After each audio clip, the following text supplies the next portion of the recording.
په شام کې د بشار الاسد حکومت بال اخر پریوته. باغیانو نه صرف مسلسل په تیر 2 هفتو کې په مختلفو ښارونو قبضې کولې بلکې نن دمشق ښار هم فتح کا او دغه سي د بشار الاسد حکومت یا د دې خاندان 55 کالو یا 80 کالو بچاهي پای ته ورسېده. د افغانستان او د سوریې یا د شام په سقوط کې سیمیلریټیز یو شانوالي دی. الخ اعظم ایمل په سړي سي په دې باندې ډېر خولي لیکل کړي وو چې د سوریې په پیښو کې او د افغانستان په سقوط کې ډېر خبرې شپږاته خبرې هغه بيخي یو شان دي. لکه دا چې د سوریې باغیانو هم قبضه وکړه تقریبا په 2 هفتو کې پرله پسې بغیر د غټې جګړې نه، یعنی پرله پسې پریوتل خارونه او سقوط وشو. دارالحکومت ته ورسېد. همدغسې کابل کې شو.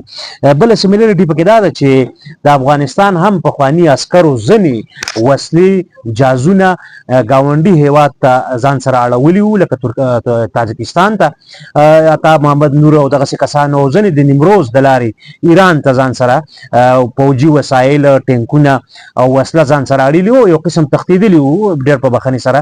دغسې د سوریې کې هم ځینې پوځیان چې دي نو بېګا عراق کې پناه اخیستې وه 2000 کسانو سره د پوځي وسلو تللي وو.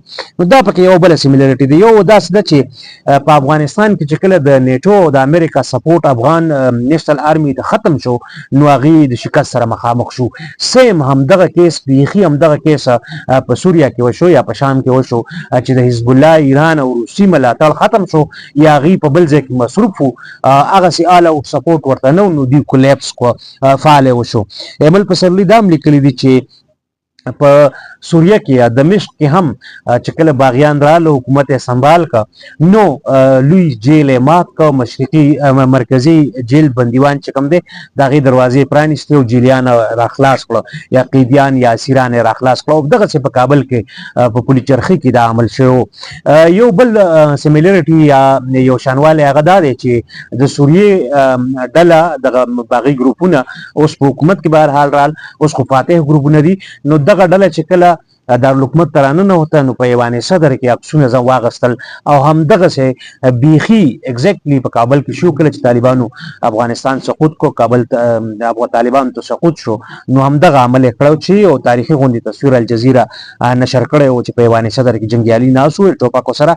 اګزیکټلی همدغسې په دمشق کې ځینې نور هم پکې خبرې دي. په دمشق کې سینیر منسټر چې کوم دی نو هغه وایي چې موږ پوره من انتقال اقتدار چې کوم دی نو ښار حواله کوو، د انتظام انصرام فاتح ډلې ته حواله کوو. دا او دلته په افغانستان کې لږ ډېر تفاوت و. لومبی وزیر خو نه خو عبدالله و چې هغه د لومبي وزیر برابر و یا پرایم منسټر برابر و او پخوانی صدر اشرف غني دغه کار کړو. بله پکې دا ده چې د دیو بیرغ هم آلموسټ یو شان دی. د طالبانو بیرغ فکر کوم سپین دی، کلمه ور باندې لیک دی، او د دیو تور سپین دی او کلمه ور باندې کلمه طیبه ور باندې لیک ده. خو یو فرق هغه ډېر ښکاره دی، هغه دا دی چې طالبان چې رال نو د افغانستان درې رنګه بیرغ یې د منځه یوړو، یعنې هغې سرکاري بیرغ نه هم لرې کړه. البته د دیو د اوسه پورې چې کوم دی انټرویو چې کوم د محمد الجولاني نشر شوي دي 2-3 ځای دغه عکسونه راغلي دي، نو نه صرف د خپل ډلې یا اتحادیې بیرغ دی بلکې د شام قامي بیرغ یا ملي بیرغ چې دی نو هغه ورسره دی. دا پکې سیمیلریټیز و. باقي جبر استبداد دغه نظام چې کوم دی نو دا وړنګېد او بېګا هم په دې باندې مختصر خبره کړې وه چې د عراق د فال نه وروسته په لیبیا کې د قذافي د فال نه وروسته د تیونس دغه ابره سپرینګ نه وروسته پکار وه چې دغه ډیکټیټرانو زده کړه کړې وي او په حکومت کې زیات نه زیات خلک شامل کړی وي، استبداد جبر یې کم کړی وي، خلکو له ډېر زیات نه زیات سټیکس ورکړي وي، خلکو په ژوند باندې خلکو په سیاسي ازادیانو باندې فوکس کړی وي، شاهد حکومت یې بچ شوی وي او یو جمهوري او پیسفول ټرانزیشن ته تللی وي. که بیخي اقتدار نه پرېښودی نو کم از کم په لاندې سطح د زیات نه زیات خلک شریک کړي وي، شاید بچ شوی وي. خو دا ښکاري داسې چې بېګا د اسرائیلو حامي یو ډلې ټویټ کوو د اسرائیل مختلفو هم خیاله یا د هغوی د افیشل نه خو د هغوی سورسز دا وي چې زموږ نیکسټ ټارګټ د حزب الله نه، حماس نه او شام نه وروسته دا اسلامیک ریپبلیک اف ایران دی.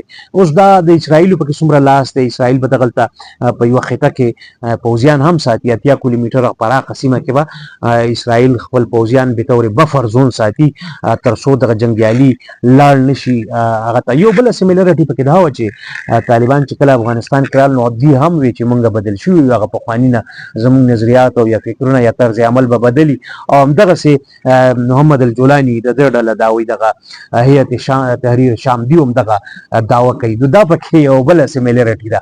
اوس بدل شوی دي، څومره بدل شوی دي څومره نه دي بدل شوی دا په راتلونکي وخت کې پته لګي. خو د ټول نه هم خبردار چې پیسفول ترانزیشن و چې اقوام متحده او ثالثي قوتونه راشي او یو قومي حکومت جوړ کړي او د خلک جوړجاړی وشي او یا خلکو ته اقتدار منتقل شي په راتلونکي شپږ اتې میاشتو کې یا کال کې داسې فارموله تیږي چې خلک په اقتدار کې راشي، نه چې خاندانونه، نه چې تنظیمونه، نه چې افراد، نه چې مسلح ډلې. اوس دا خو بیا اخیر کار بیا هم د سوریې د خلکو دی او د افغانستان د خلکو دی یا د شام د خلکو خوښه ده یا د ایران د خلکو خوښه ده. حتمي فیصله به د ځمکې په سر کېږي. کور هم ودان ته وخت راکولو.